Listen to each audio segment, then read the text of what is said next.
Nadia, Putin has just spoken, justifying the Russian invasion of Ukraine. What kind of reaction are we expecting from the Ukrainians?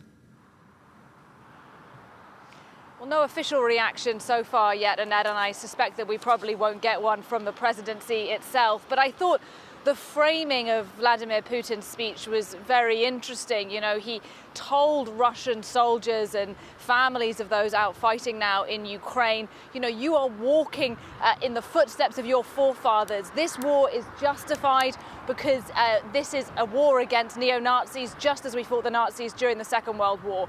And I have to say, in terms of reaction, I think that'll be pretty jarring here in Ukraine, where the reality on the ground couldn't look more different to that. We've documented allegations of war crimes by Russian forces in and around Kyiv, where I am. There's a report just from yesterday that a school was hit in the Luhansk region, perhaps up to 60 people killed there while sheltering. So these suggestions from Vladimir Putin that they are fighting neo-Nazis here in Ukraine, I think will ring very hollow indeed. Another interesting thing to note from that speech is that looking at the military parade today in Moscow, you may well have the impression that Russia is winning this war. Look at the military might out on display today, but the reality here on the ground in Ukraine is that certainly isn't the case.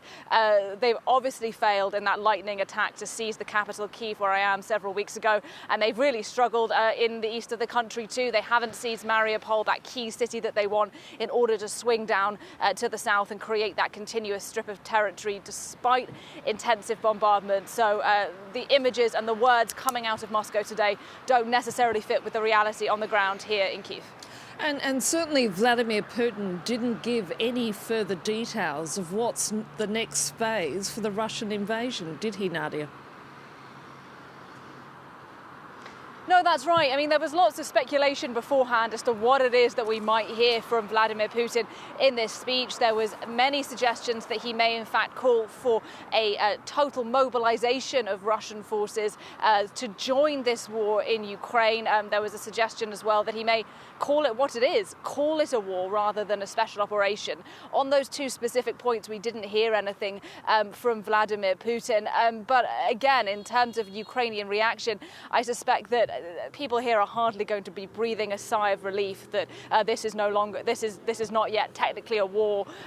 People here are really feeling the pressures and the dangers of this conflict every day, particularly in the east. The death toll is rising. So whatever Vladimir Putin says today, the conflict continues and the lives are continuing to be lost.